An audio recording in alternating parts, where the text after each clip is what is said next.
बात आगे बढ़े। सर्वप्रथम उस नबी की बारगाह में दुरूद पढ़ लें जो नबी विद्वान, सुजान, करुणाशील, दयावान, जो एक इशारा कर दे तो करोड़ों बख्शे जाए, यकीनन बड़ा टाड़ के सारे मुसलमान बख्शे जाएंगे।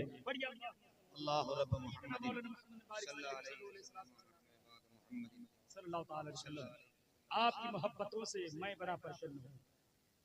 बोले 12 टाड़ वाले हमारे फारूक भाई बड़ी मोहब्बतों से नवाजते, बोले हजरत आपको 2 घंटे की नजराना जो आपको बाहर मिलता वो नजराना हम देंगे। शरीफ बाबू मैं कहा मैं नजराने का भूखा नहीं। तो बोले हजरत कुछ संस्कृत के जुमले सुनाइएगा। इधर बेली वाले हैं उधर तेली वाले। वाह, कुछ जुमले आपके सुनने के लिए हमारे हिंदू भाई भी मौजूद हैं। हम आतन गोश खड़े रखे हैं। वो समझ रहे हैं कि चतुर्वेदी, अभी कुछ नाई की दुकान पर कुछ हिंदू भाई आए थे, बोला सुना कि चतुर्वेदी का ऐलान हुआ है, चतुर्वेदी साहब आ रहे कि नहीं? हमसे पूछ रहे। बोले आएंगे तो बोलिएगा कि चतुर्वेदी साहब से कुछ सवाल करेंगे। मैंने कहा ठीक है मैं बता दूंगा। तो आज चतुर्वेदी आ गया है। जो हजरात सुन रहे हैं वो सुने, मोहब्बतों की मीनार उनके दिल के अंदर खड़ा हो जाए। मेरे सरकार की मधे सराई में अभी आपके जुड़वा शायर शब्बीर और खुर्शीद नबी की नात पढ़ रहे थे। अभी जमाल अख्तर फलामो भी अपने शेरों के अंदर नबी की नात पढ़ रहे थे। मगर मैंने किताबों में पढ़ा है कि आपने तो अपने, जब मेरा खुदा चाहता है नबी की तारीफ हो तो समंदर की मछलियों को तौफीक देता है वो नबी की नात। सुभान अल्लाह, वाह वाह, तौफीक देती तो मकड़ी नबी की नात पढ़ने लगती है। ये तो खुदा का करम है कि हम नबी की तारीफ करते हैं और रब ने हमें दिल में, हमारे ख्याल में इसलिए एहसास पैदा किया है, दिल में, जुबान में, मुंह में जुबान पैदा किया है कि तुम नबी की तारीफ करो।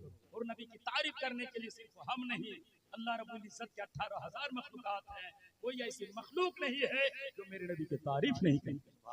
पंडित फर्नानंद मगोपाध्याय से लेकर पंडित हरिधर प्रसाद तक, पंडित दुर्गा प्रसाद से लेकर पंडित कालका प्रसाद तक, सब मेरे नबी की तारीफ करता है, मेरे नबी की गीत गाता है, मेरे नबी के नगमे का चर्चा करता है। क्यों न करे?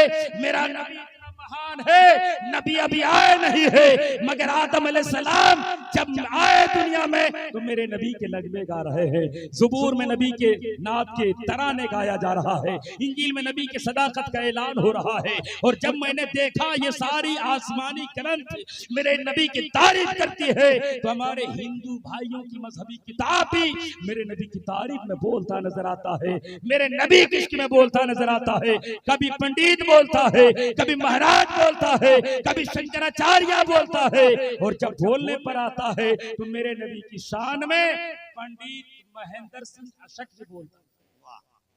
कौन पंडित महेंद्र सिंह अशक? मेरे हिंदू भाई सुने, आज इस्लाम को लोग गलत अंदाज से पेश करता है, लेकिन जो शंकराचार्य होता है, प्रमुदाचार्य में दिल्ली में आजाद नगर में तकरीर कर रहा था, प्रमुदाचार्य मौजूद थे। वो भी जिस तरह मैं नबी की नात पढ़ता था, प्रमुदाचार्य भी मजमे से अल्लाह उसके रसूल की तारीफ। क्या किया? महेंद्र सिंह अशक ने मेरे नबी की तारीफ में कलम उठाया, बोल पड़ा, कहता है मुख्तसर ही मिल जाए जिंदगी मदीने की, मुख्तसर ही मिल जाए जिंदगी मदीने की, 100 युगों पे भारी है एक घड़ी मदीने की। वाह वाह, बेशक।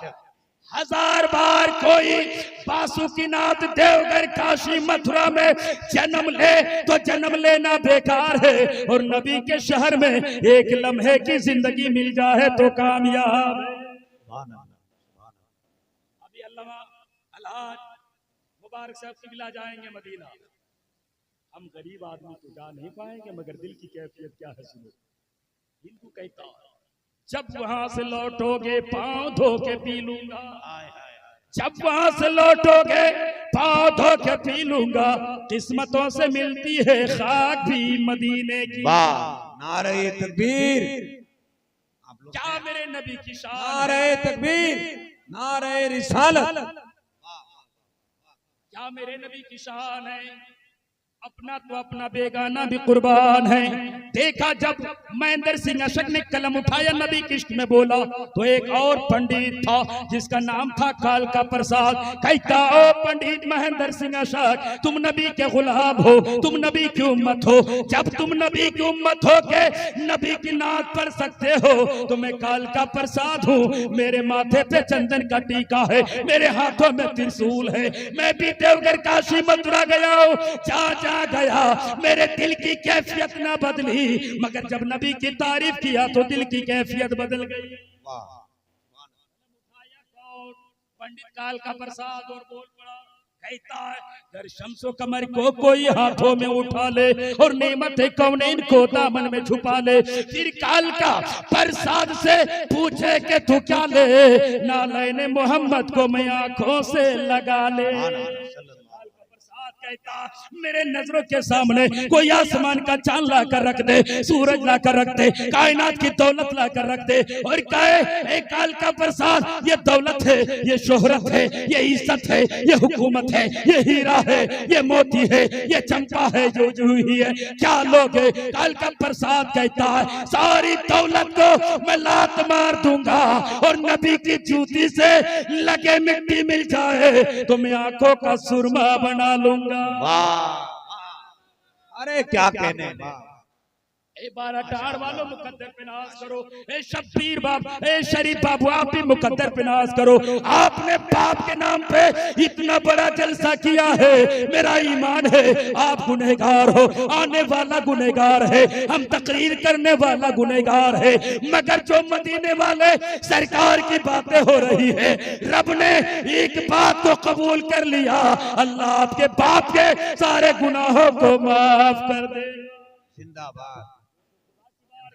किसी चीज की कमी नहीं, अल्लाह की बारगाह में सिर्फ मोहब्बत की कमी है। मोहब्बत अल्लाह आपके जज्बात को कबूल करेगा, आपके सारे गुनाहों को माफ कर देगा। न सूरत देखी जाती है, न सीरत देखी जाती है, रब की बारगाह में तो सिर्फ नीयत देखी जाती है। नीयत कैसी है? जाने वाली मैयत चली गई, मैं भी जनाजे में शरीक था, बड़े बड़े उलमाए कराम शरीक थे, बहुत दिनों से बीमार थे। दिल में कोई ख्याल करता था इतनी तकलीफ क्यों है, ये बीमारी, ये मुसीबत कोई आफत नहीं होती, मुसीबत तो अल्लाह की रहमत होती है। जब बंदे से दुनिया में खताएं होती है, बंदा गुनाह करता है और जब गुनाहों का बदला खुदा दुनिया में देता है, बीमार करके दुनिया में उनके गुनाहों को माफ कर देता है, और जब बंदा मरता है अल्लाह उसके लिए जन्नत के रास्ता आसान कर देता है। फला आदमी गुनहगार था जो बीमार पड़ गया, फला आदमी इतने दिन चारपाई पे लेटा रहा, कसम खुदा के जब रब चाहे बंदों से एक सेकंड में कई बार अल्लाह अपना नाम लिवाने तो अल्लाह के करम से बंदा एक सांस में कितनी बार अल्लाह को याद कर लेता है। रहता है, बीमारी में जूझ रहा होता है तो अपने अल्लाह को याद करता है। खुदा करो अल्लाह हमें दुनिया में जब रखे तो दुनिया से जब हमको उठाए तो मेरे मौला मेरे मुस्तफा की इश्क में मुझे बीमार कर, सुभान अल्लाह, बहुत अच्छा, के गुनाहों का कफारा वो बीमारी हो जाए और जब मरे तो अल्लाह हमारे लिए जन्नत का रास्ता आसान कर दे। और बहुत सारे लोग जनाजे में शरीक हुए थे। लोग जब बीमार होता है तो समझो कि अल्लाह की रहमतों का वो हकदार होता है। बहुत दिनों तक बीमार थे, लोग समझता था, लेकिन आज शरीफ बाबू से पूछिए बाप की अजमत क्या है, समझ में आता। कितनों बीमार जब दुनिया से चला जाता तो इंसान की आंखों से आंसू रोक नहीं पाता, बंदा रोने लगता है। बेटा रो रहा था, खानदान रो रहा था, रिश्तेदार रो रहे थे, जनाजे में शरीक होने वाले सारे जितने भाई थे उनकी आंखों नम थी, उनका दिल मखमूम था, उनका दिल पसमुर्दा था। मैंने हालत तस्वुर में पूछा था, मेरे जाने वाले चले गए अगर आपकी आंखों में आंसू किए हैं, शरीफ बाबू आपकी आंखों में आंसू किए हैं, आपके खानदान की आंखों में आंसू किए हैं। सबने जवाब दिया था, मौलाना बीमार था तो क्या हुआ, मेरा घर जब आता था बाप की वजह से मेरा घर भारी लगता था। ओझल हो गए। जिसने मुझे परवान चढ़ाया था गुर्बत की हालत में था, मेरा बाप गरीब था, मेरा बाप गरीब था, मगर गुर्बत की हालत में भी मुझको भीख मांगने के लिए नहीं किया था, भीख मांगने पर मजबूर न किया था, बल्कि अपनी जिंदगी गुर्बत में काटा था, मगर हम गरीबों को पाल रखा था। चला गया, आंखों में आंसू थे, मगर मैंने देखा जो चारपाई पे था, मरने के बाद उनका चेहरा उससे ज्यादा मुस्कुरा रहा था।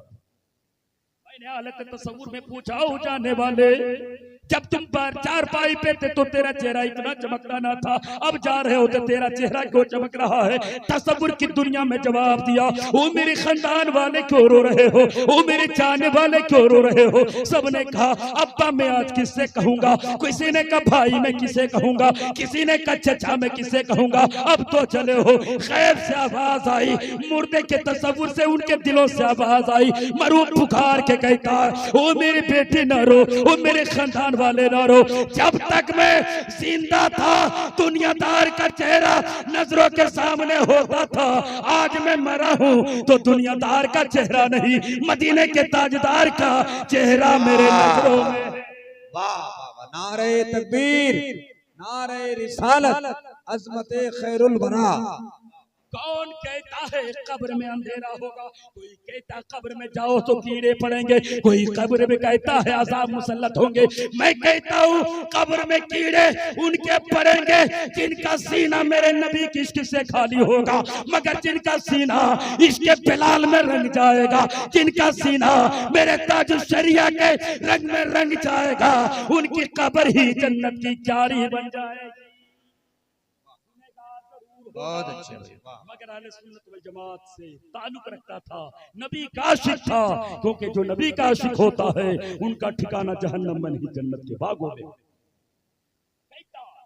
मेरे जनाजे पे रोने वालों, फरेब में हो बगौर सुन लो, मरा नहीं हूँ गमे नबी में, लिबास हस्ती बदल गया है।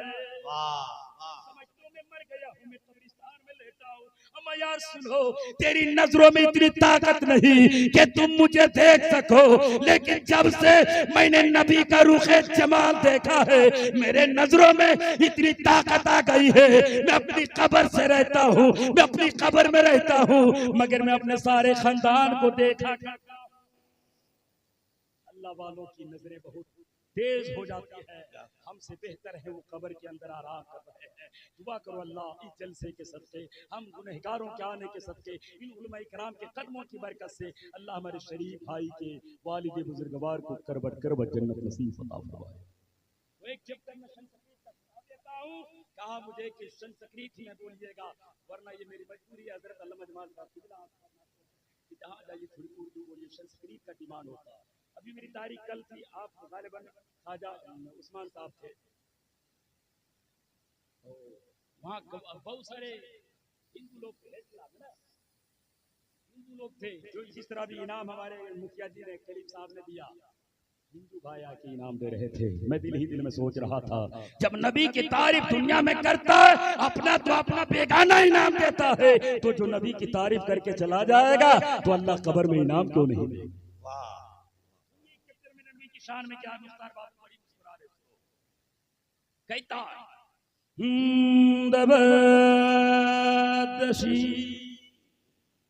शकल बख्शीशी हो मधुर सुरंग के बिचंगर की गुरु गस्ती अधिष्ठता हो मकर चूनी लागर स्थता हो दर्शमानत महति वरुण तपिस्त परिस्तात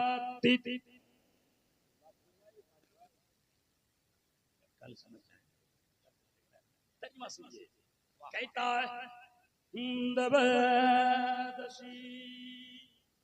कहता है नबी की शक्ल जैसी किसी की शक्ल ना होगी। हाय हाय, वाह वाह। नबी लाजवाब होंगे, उनका दिल लाजवाब होगा, नबी लाजवाब होंगे, उनका तरीका लाजवाब होगा, नबी लाजवाब होंगे, उनकी शरीयत लाजवाब होगी, नबी लाजवाब होंगे, उनका दीन उनका सीना भी लाजवाब होगा, और जहाँ नबी रहेंगे उनका मदीना भी लाजवाब हो।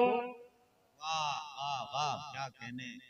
मैंने कहा महाराज देखिएगा, सामने एक संगम पेड़ा भंडार है, देखिएगा सुबह सुबह एक भजन लगाता है, नाम है भजन लगाता, हरिओम गजनमुद्गरं शिवकविनभो भलचारु ओम सुमसे नमामि पाद पंकज भगत श्रम स्वाहा आशिनं पावनं चालनं त्रिटवर्णारि वपुर्दता जय गुरुनाभ्यं प्रतनारि गुरुदि नवरिन्द्रं स्वाहा।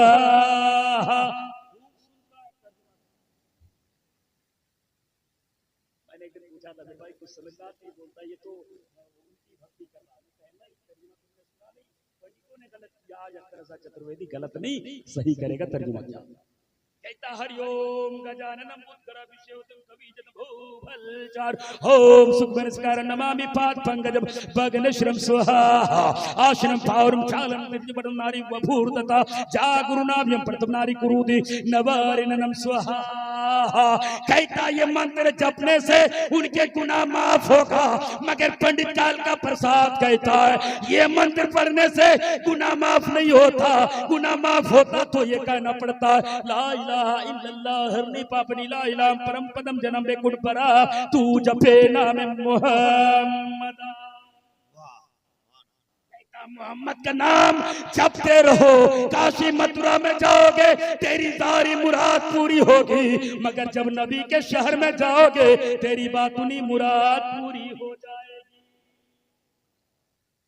मैंने कहा महाराज वो नबी आएंगे कब तारीख तो तेरी किताबों में दिया है चतुर्वेदी बोलता है तो वो नबी आएंगे कब कहाँ आएंगे शिवलिंग की पूजा करते हो देवघर में आएंगे वासुकीनाथ में आएंगे अमरनाथ में आएंगे काशी मथुरा में आएंगे अयोध्या में आएंगे।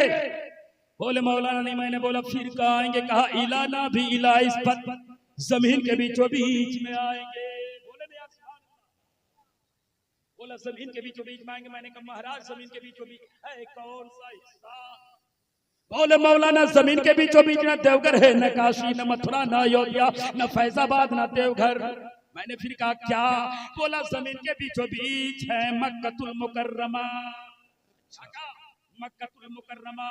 मैंने कहा मक्का जमीन के बीचों बीच है और जब नबी मक्का में आएंगे बोले मौलाना तेरे नबी का शान इतना ऊंचा है जब तेरा नबी आया था मक्के की वादी में आमना के गर्भ से उत्पन्न हुआ था आमना के गर्भ से शुकुलैल नामी जगह पर आया था तो मक्के की वादी से आवाज आ रही थी दीवारे काबा पुकार के कह रहा था आतलम भूतलम शीतलम मंगलम दुक्कलम सुक्कलम जीवनम मंगलम कारणम मंगलम निर्वतम मंगलम शिवतम मंगलम मंगलम हे अंतिम जगत पालक मोहम्मद मुस्तफा नबी तुझे सलाम हो तेरे पिता ईश्वरदास को सलाम हो तेरी माता सोमती को सलाम हो और तेरे कलमा पढ़ने वाले सारे गुलामों को सलाम हो। क्या मेरे नबी की शान है शरीफ बाबू लेकर अल्लाह सलामत रखे। ये देखिए रात के गालिबन 12 बजे 11:30 बजे रात भी बहुत बाकी। देखिए आदमी होता क्या है कि दो तरह के लोग मत गाते हैं एक होता है मोहब्बत के तराने गाते हैं जैसे मैंने पढ़ा कि 3 लोग सफर कर रहे थे एक ईसाई था एक यहूदी था और एक मुसलमान थे। मुसलमान कहलाता है ना अपने आप में वो थोड़ा तो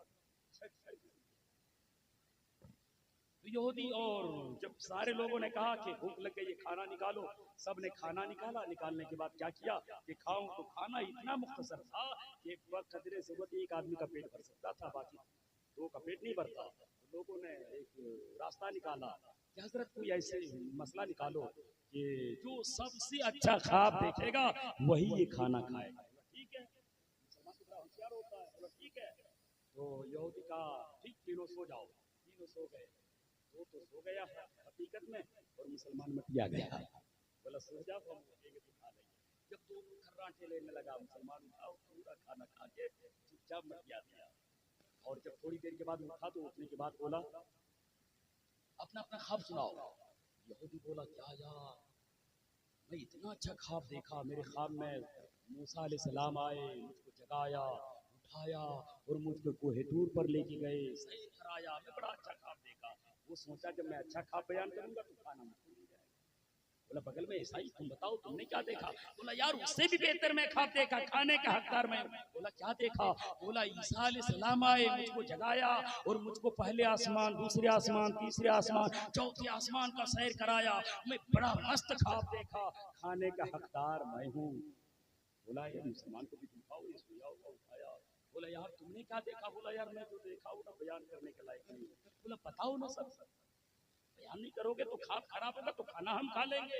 बोला यार क्या बताऊं, मेरे ख्वाब में दो फरिश्ते आए, दोनों फरिश्तों के हाथों में गुरूज था, एक पायतानी था, एक सरजानिब था, और दोनों ने गुरूज उठाकर कहा नादान सो रहा है, खाना मौजूद है, बगैर खाए सो गया है, जल्दी उठो खा लो वरना गुरूज से तेरा सर कुचल जाए।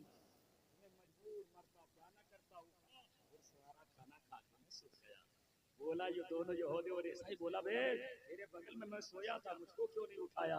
बोला हुजूर ने बहुत आवाज दिया, ये कोहे दूर पर सैर कर रहा था, आप चौथे आसमान में सैर कर रहे थे, मैं आवाज दिया आप सुने नहीं, इसलिए मैं खा के सो गया।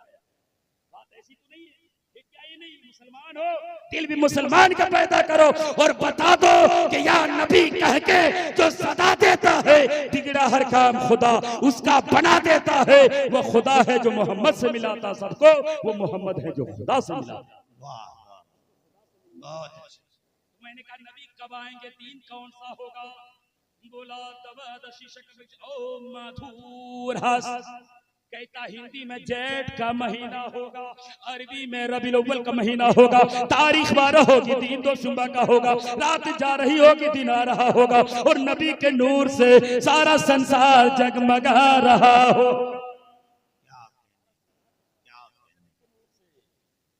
मेरे भाई अल्लाह ने चाहा मैं पहचाना जाऊं तो उसने अपने नूर से एक नूर पैदा किया और उसी नूर का नाम निराशन से जगतपति मोहम्मद रखा, तो जो उसका दीवाना बन गया उसके लिए अल्लाह ने जन्नत बनाई।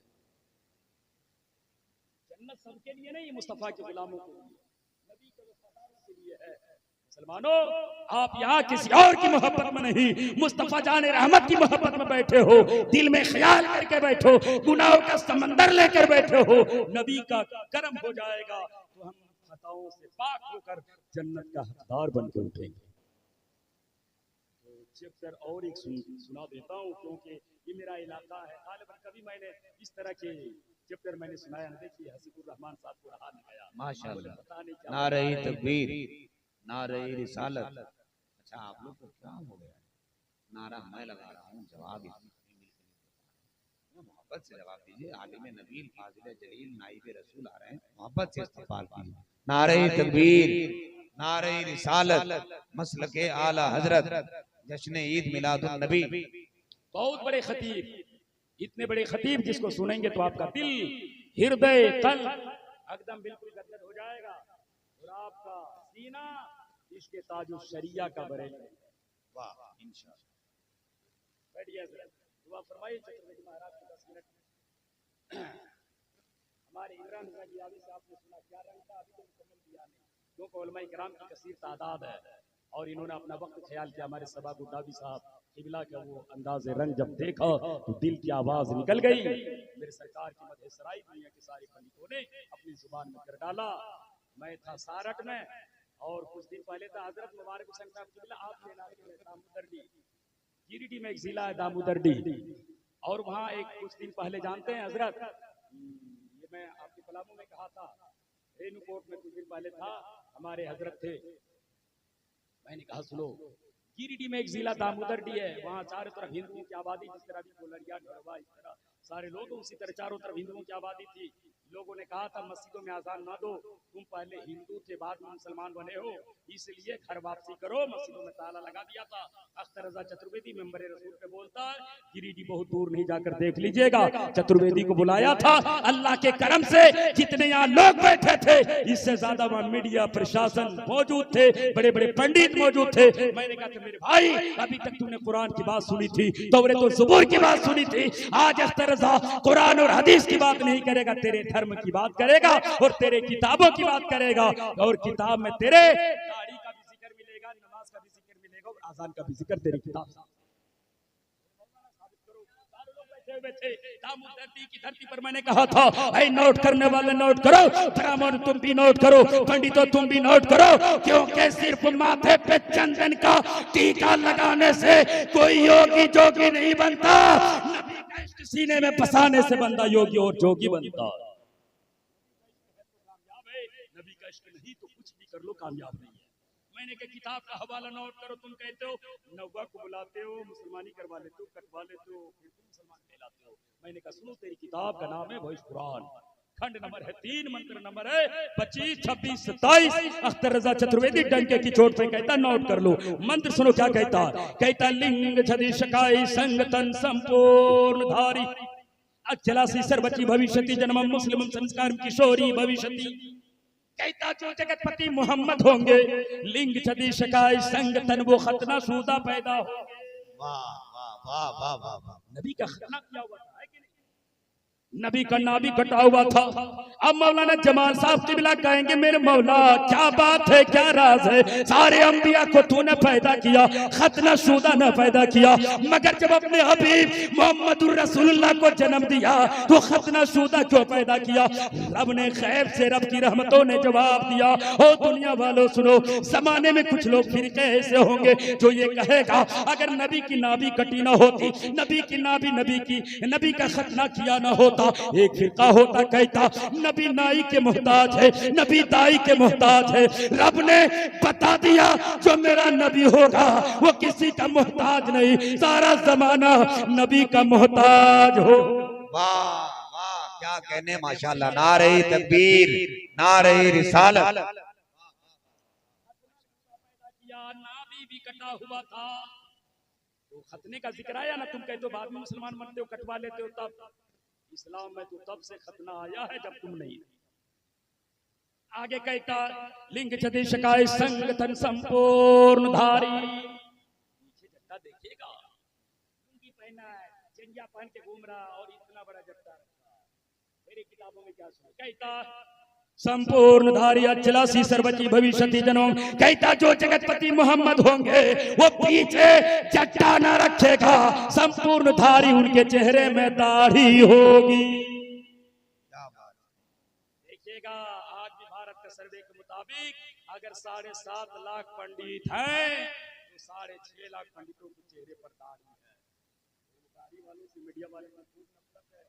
जब हम लोग जाते हैं, हमारे जमाल भाई से पूछिए, जानते हैं ये ताज की टोपी पहन के जब हम लोग एयरपोर्ट जाते हैं ना तो जानते कमीना लोग क्या करता है, टोपी भी उतरवा लेता, उसको दाढ़ी से नफरत है। मैं कहता हूँ यार दाढ़ी का तस्करा सिर्फ मेरी किताबों के अंदर नहीं है, तेरी किताबों के अंदर पहली जमाने के अंदर क्या निकाब के ताल्लुक से बात हो रही है।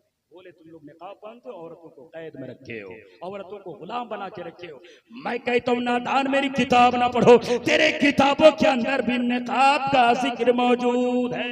वाह क्या तहकीक है भाई, जिंदाबाद। बता दूं, जब सीता जी को रामचरितमानस के हवाले से बताता हूँ, रामचंद्र जी ने सीता को कहाँ रखा था, रखा था, कहा यहाँ रहना, यहाँ से हुदूद ना पार करना, यहाँ से तुम क्रॉस ना करना वरना तुम अपहरण हो जाओगे। लक्ष्मण रेखा खींच के रख दिया था, लेकिन रावण आया था और साधु के भेष में क्या किया था, सीता को अपहरण किया था। सीता बड़ी होशियार थी, जब अपहरण हो गई तो किसी वक्त आपने कड़ी उतार के फेंक डाली थी, किसी वक्त आपने पायल उतार के फेंकी थी। वो समझ रही थी मेरे तलाश में मेरे मर्यादा पुरुषोत्तम रामचंद्र जी आएंगे, हनुमान जी आएंगे, मेरा देवर लक्ष्मण आएगा, और जब ये शक्ल देखेंगे, निशानियां देखेंगे तो मुझे ढूंढ के निकाल देंगे। चले तलाश में कौन, हनुमान जी कुछ दूर गए, जैसे मिसाल के तौर पे यहाँ से बहुत दूर बिंजा तरफ गए तो कड़ी मिली, हनुमान ने उठाया, बोला ये कड़ी किसकी है, तो लक्ष्मण जी ने कहा ये कड़ी मेरे भाभी की है। कुछ दूर और गए तो क्या मिला, पायल, बोला ये किसकी है, बोला मेरी भाभी की है। कुछ दूर और गए तो नाक की नथनी मिली, बोला ये नथनी किसकी है, तो लक्ष्मण ने बोला ये नथनी किसकी मुझे मालूम नहीं। तो रामचंद्र जी ने कहा ए लक्ष्मण ये नथनी तो तेरे भाभी की है। तो लक्ष्मण ने कहा था मर्यादा पुरुषोत्तम पुरुषोत्तम रामचंद्र जी, मेरा धर्म इजाजत नहीं देता है मैं भाभी का चेहरा देखूं। मैंने कहा लक्ष्मण जी, एक आंगन में तुम तेरे भाभी रहती थी, तुम तेरे भाई रहते थे, तो तुमने अपने भाभी का चेहरा कैसे ना देखा? तो लक्ष्मण कहता है मैं क्या भाभी का चेहरा देखूं, मेरे भाभी सीता तो हमेशा निकाब में रहा करती। पुरुषोत्तम की बीवी रहा करती थी, मगर आज मुसलमान की बेटियां अपने लहजे में रहती है, अपने निकाब में रहती है, हिजाब में रहती है। तुम्हें दर्द होता है, मुझे बताओ, चाहे जितने भी पंडित हो देवघर काशी मथुरा से, मुझे बताओ, मनु स्मृति को ले आओ, रामायण को ले आओ, कोई किताब का हवाला मुझे बताओ जिसमें लंगेपन का जिक्र तेरी किताब। भारत में 3 लाख से ज्यादा लंगे बाबा हैं, मगर कहीं मीडिया जहरफशानी नहीं करता, कोई बात नहीं फैलाता। इसलिए नहीं फैलाता, वो मालूम से है कि लंगापन मेरा धर्म नहीं कहता। उनके बनावटी धर्म में लंगापन अच्छा लगता है, जिनका जमीर मर चुका होता है उनको लंगा अच्छा लगता है, जिनका जमीर जिंदा होता है, जिनका दिल जिंदा होता है, जिनका ईमान जिंदा होता है, उनको निकाब अच्छा लगता है, उनको हिजाब अच्छा लगता है। आपसे बात करने वाले अपने धर्म की बात कर, तो मैंने कहा था स्लो आजान की बात तुम कर लिए, तो आओ अखंड भारत की तारीख पढ़ लो और भविष्य पुराण का एक चैप्टर और सुन लो, तेरी किताबों में नमाज का जिक्र भी मौजूद है। बोले कैसे? मैंने कहा सुनो तेरी किताब क्या कहती है, जो नबी होंगे मोहम्मद होंगे वो इबादत कैसे करेंगे? क्या घंटियां बजाएंगे? नहीं बजाएंगे। शंख बजाएंगे? नहीं बजाएंगे। क्या करेंगे? कहता प्रथम कारकम चतुर्थीय दंड मोचते तृतीय कुंडल कारम चतुर्थ मधुर चंद्रकम पंचम स्वयं तुति जुदीकम। कहता वो इबादत ऐसे करेंगे, हाथों को ऊपर उठाएंगे, कहेंगे अल्लाहु अकबर, अल्लाह तू सबसे बड़ा है, तू निराकार है, निचित्र है, निरेखा है, लामहदूद है, अज़वनी से घुंघरू बरसाती तू हमेशा से है और हमेशा रहेगा। दूतिये दंड मोचते, दूसरा क्या करेंगे? सना सुभान का अल्लाह मबिहमदे को बतबार कसम को बताला जत्तो को ला इलाहा गैरो का, मुंह से खुदा की तारीफ करेंगे। तृतीय कुंडल कारम, तीसरा कुंडल बनेंगे, कुंडल कहते झुकने को झुक जाएंगे, रुकू करेंगे। चतुर्थ मधुर चंद्रकम, चौथा सजदा करेंगे। पंचम सुयम तथी जुदीकम, पांचवा सर को सजदे से उठा के कहेंगे या अल्लाह हम तुझको देख रहे हैं, तू मुझको देख रहा। अज़ान का जिक्र भी उसकी किताबों के अंदर मौजूद है।